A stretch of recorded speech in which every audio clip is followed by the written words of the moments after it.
Assalamualaikum warahmatullahi wabarakatuh. Perkenalkan, kami dari kelompok 7 pengantar bisnis kelas ekonomi pembangunan C. Kami akan mempresentasikan materi tentang manajemen sumber daya manusia. Sebelum lanjut pada materi, alangkah baiknya kami memperkenalkan diri terlebih dahulu. Perkenalkan, nama saya Ulan Aprilia Utami Putri. Saya selaku moderator dan pemateri. Perkenalkan, nama saya Ahmad Huseri. Saya selaku pemateri kedua. Assalamualaikum warahmatullahi wabarakatuh. Perkenalkan, nama saya Adrian Taramiruddin. Saya pemateri 3 dan 4.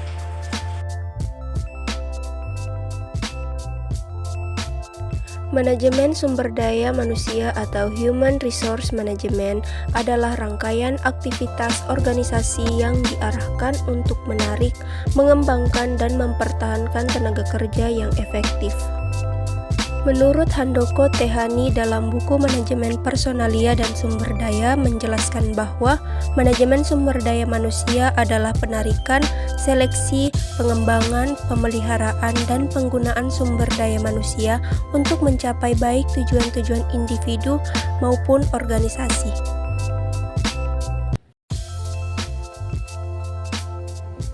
Keberadaan manajemen sumber daya manusia sangat penting untuk mengelola para karyawan di tempat kerja untuk mencapai misi organisasi dan memperkuat budaya kerja di perusahaan. Ketika sumber daya manusia dikelola secara efektif, manajer sumber daya manusia dapat lebih mudah dalam merekrut profesional.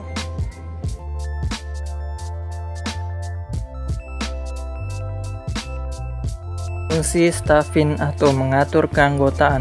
Fungsi ini berperan penting untuk menentukan kualitas sumber daya manusia dalam suatu perusahaan. Ada 3 kegiatan utama dari fungsi ini, diantaranya adalah perencanaan, penarikan, dan seleksi. Fungsi manajemen sumber daya manusia ini dapat meliputi penilaian dan evaluasi terkait kinerja yang diberikan selama periode tertentu. Dengan evaluasi, perusahaan dapat memastikan tiap sumber daya manusia melakukan tanggung jawab masing-masing. Fungsi kompensasi ini nantinya akan berurusan dengan kompensasi atas kinerja yang telah diberikan oleh para sumber daya manusia, yang juga akan berkaitan dengan kepuasan serta keuntungan yang telah diterima oleh perusahaan. Kompensasi dapat meliputi gaji pokok, bonus, insentif, asuransi kesehatan, cuti, hingga dana pensiunan. Fungsi ini guna untuk meningkatkan kualitas sumber daya manusia. Departemen Sumber Daya Manusia bertanggung jawab untuk membantu pihak manajer dalam membuat program-program pelatihan bagi tiap lapisan karyawan agar menghasilkan kinerja yang lebih berkualitas.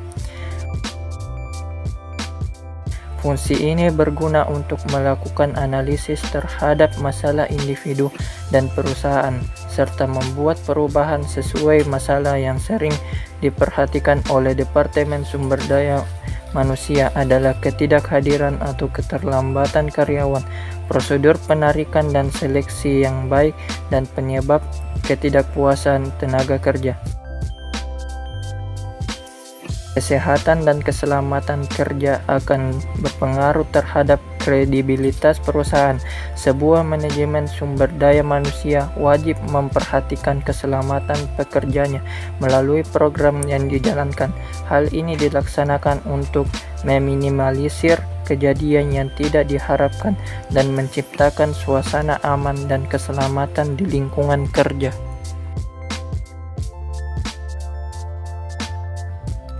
Menurut Barry Kurzweil, terdapat 5 tujuan manajemen sumber daya manusia, diantaranya yang pertama, membuat kebijakan dan pertimbangan. Yang kedua, membantu perusahaan mencapai tujuan. Ketiga, memberikan dukungan. 4, menyelesaikan masalah. 5, media komunikasi terbaik. Menurut Sedarmayanti, tujuan manajemen sumber daya manusia diantaranya 1. Tujuan sosial. di mana organisasi bertanggung jawab secara sosial terhadap tantangan dan keperluan yang terjadi di masyarakat, khususnya di ruang lingkup organisasi, dan mengurangi efek dampak negatif atau merugikan yang akan muncul.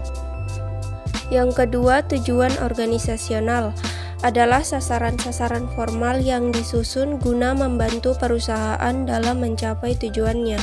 Tujuan inilah yang mengenalkan bahwa manajemen sumber daya manusia itu ada.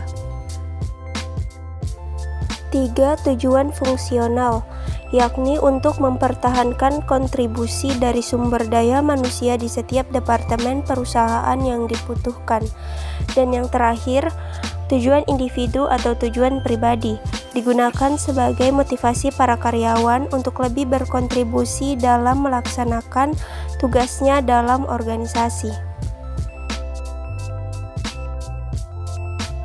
Perekrutan serta pelatihan. Salah satu manfaat utama manajemen SDM adalah merekrut serta membawa orang-orang yang pas di industri maupun organisasi mereka serta melatih mereka guna melaksanakan tugasnya dengan lebih baik. Membangun budaya serta nilai.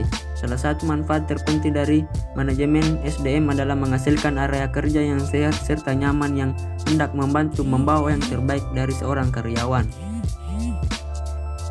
Tingkat turnover karyawan. Manfaat ini guna mengawasi serta mengelola penggantian karyawan secara teliti.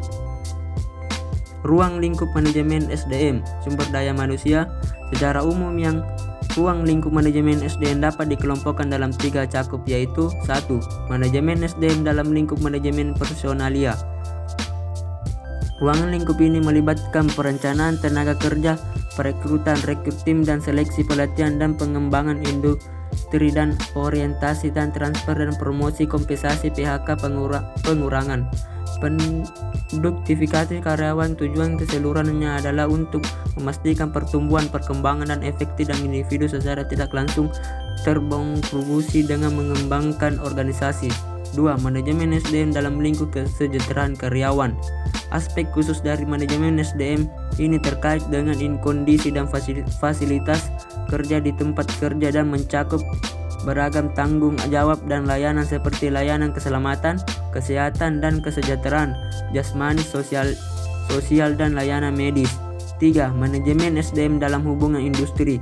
Tujuan utama adalah untuk melindungi kepentingan karyawan dengan mengamankan tingkat pemahaman tertinggi sejauh tidak meningkatkan dampak negatif bagi organisasi.